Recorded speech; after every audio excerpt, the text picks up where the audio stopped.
மேஷ ராசியா இருந்து ஒருவேளை நீங்க வந்து லக்னங்கள் இப்போ 6 லக்னத்தை விட்டுருவோம், மற்ற லக்னங்கள் விட்டுருவோம். மேஷ லக்னமா வந்தீங்கன்னா நீங்க தான் கொஞ்சம் எக்ஸ்ட்ரா கேர் எடுத்துக்கணும்.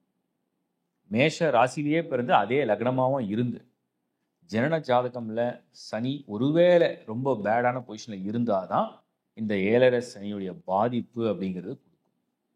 ஒரு சிலருக்கு நீச்சம் அடைஞ்சிருக்கும், ஒரு சிலருக்கு அது வந்து வக்கரம் அடைஞ்சு, சப்போஸ் 7ல் போய் லக்னம் மேஷமா இருந்து 7ல் வக்கரம் உச்சம் அடைஞ்சு வக்கரம் அடைஞ்சிருந்தா, சம்டைம்ஸ் அது வந்து செகண்ட் ஹவுஸ் 2ஆம் இடத்துல குடும்பஸ்தானத்தில் அந்த மாதிரி ஏதாவது ஒரு பாதி 8 மெயினாக 8ஆம் இடம் விருச்சிகத்தில் சனி இருக்கவங்களுக்கே வாழ்க்கையில் வந்து நிறைய விதத்தில் நிறைய பிரச்சனைகளை கொண்டு வரும். அதுலேயும் மேஷ ராசி மேஷ லக்னமாக சேர்ந்து விருச்சிகத்தில் சனி ஜனன ஜாதகத்தில் இருந்தால், ஸோ இதெல்லாம் தான் ஒரு கால்குலேஷன். ஸோ மேஷம் ராசிலையும் லக்னத்தையும் சேர்ந்து இருந்தால் இந்த சனி கொஞ்சம் கேர் எடுத்து பார்த்துங்க.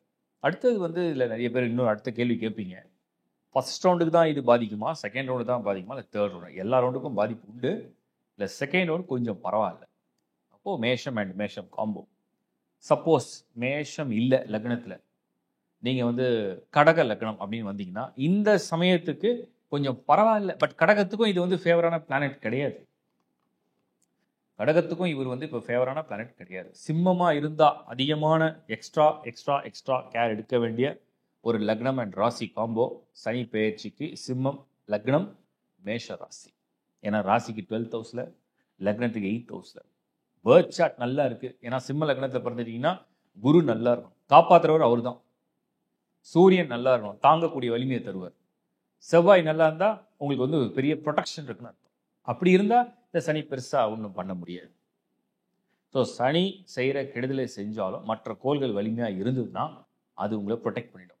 இது எப்படின்னா, நமக்கு வந்து உடம்புல வந்து ஒரே ஒரு இடத்துல ஒரு சின்ன நோய் இல்லை ஒரு வலி, மற்ற எந்த பகுதியும் பாதிப்பு இல்லை, அந்த ஒரே ஒரு பகுதி சப்போஸ் ஒரு விரலில் ஒரு பெரிய வலி வந்துருச்சு, அடிபட்டுருக்குன்னு வச்சுக்கோங்க.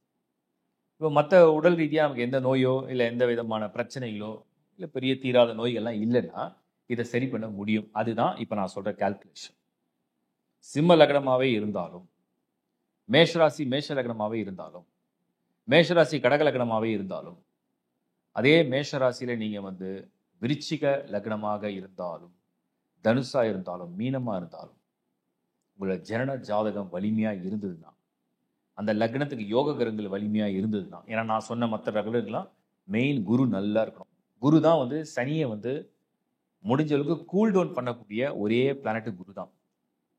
குரு வந்து மேஷ லக்னம், சிம்மம், கடகம், விருச்சிகம், தனுசு, மீனம் இந்த லக்னத்தில் நீங்கள் பிறந்திருந்தீங்கன்னா உங்கள் ஜனன ஜாதகத்தை குரு நல்லா வலுவான இடத்துல ஆட்சி உச்சத்தில் நின்றுட்டாருன்னா, இல்லை கேந்திரத்தில் இல்லை கோணத்தில் நல்லா வலுவான இடத்துல வலுவான சேர்க்கையில் நல்ல நட்சத்திர பாதத்தில் வலுவாக இருந்துட்டாருன்னா இந்த சனியுடைய தாக்கத்தை குறைப்பா. அதுவும் சனியை அவர் வந்து பார்க்கணும் பேர்த் சார்ட்டில், ஜனன ஜாதகத்தில் சொல்கிறேன். அப்படி இருந்தால் அந்த சனியுடைய பயிற்சியை பற்றி பெரிய அளவில் மேஷராசிக்காரர்கள் பயப்பட வேண்டாம். ஒரு கிளாரிட்டிக்காக தான் நான் சொல்கிறேன். சப்போஸ் பேர்த் சார்ட்டில் நீங்கள் ஒவ்வொரு லக்னத்துக்கும் அந்த லக்னாதிபதி வலுவாக இருக்காரான்னு பார்க்க கற்றுக்கணும். கடகத்துக்கு சந்திரன் எப்படி இருக்கார்? ஏன்னா மேஷராசினா கடகம்னா டிஃபால்ட்டாக சந்திரன் மேஷத்தில் இருப்பார். சிம்ம லக்னத்தில் பிறந்து சந்திரன் எப்படி இருக்கார், சூரியன் எப்படி இருக்கார், லக்னாதிபதி சூரியன் எப்படி இருக்கார். விருச்சிக லக்னத்தில் பார்த்தா செவ்வாய் எப்படி பொசிஷன் எடுத்திருக்கு, தனுசு மீனமாக இருந்தால் குரு எப்படி பொசிஷன் எடுத்திருக்கு. இதுதான் மெயின். இதை பேஸ் பண்ணி தான் உங்களுக்கு இந்த சனி பேச்சோட பலன்களை வந்து ஸ்கோர் அது ஏறுதா இறங்குதான்றதை ப்ரிடிக்ட் பண்ண முடியும். அதுக்கப்புறம் நான் சொல்லிட்டேன் சனி தசை எந்தெந்த வயசில் இருக்கும்னு உங்கள் நட்சத்திரத்தை பேஸ் பண்ணி அதை ரஃபாக நீங்கள் கால்குலேட் பண்ணிக்கலாம். அதே மாதிரி ஜனன ஜாதகம்ல யாருக்கு வந்து மேஷராசியில் பிறந்து 12th ஹவுஸில் உங்களுக்கு வந்து மீனம் அப்படிங்கிற வீடு இருக்கு இல்லையா, மேஷத்துக்கு 12th ஹவுஸ், அந்த இடத்துல பர்டிகுலராக ஏதாவது ஒரு பிளானட் ஃபில் ஆகி அதில் தான் இப்போ சனி வரப்போகுது. அவங்க தான் கொஞ்சம் இன்னும் கூடுதல் விழிப்புணர்வு. மற்றவர்கள் பெரிதளவில் மேஷத்தை பற்றி கவலைப்பட வேண்டிய அவசியம் இல்லை. இதுதான் கால்குலேஷன். ஸோ இதுக்கு என்ன, நிறைய பேர் வந்து இது என்ன பண்ணால் இதை வந்து சமாளிக்கலாம் அப்படின்னு கேட்டீங்க. நிறைய மெசேஜ் அதான் வந்தது. என்னை பொறுத்த வரைக்கும் ஒரு பிளானட் வந்து நமக்கு 12th ஹவுஸில் பொசிஷன் எடுக்குதுன்னு சொன்னோம்னா நமக்கு பின்னாடின்னு அர்த்தம். இப்போ நம்ம கண்ணுக்கு முன்னாடி நமக்கு பின்னாடி என்ன நடக்குதுன்னு தெரியாது. அதான் சனி 12th ஹவுஸ் தான் அது நமக்கு பின்னாடி நிற்குதுன்னு அர்த்தம். பிடிச்சி தள்ளி விடலாம், காலை வாடுறது, முதுகில் குத்துறது, துரோகம் பண்ணுறது, இதெல்லாம் தான் சனி 12th ஹவுஸில். அப்படின்னா அந்த மாதிரி நபர்கள் கிட்ட வராங்கன்னு அர்த்தம்.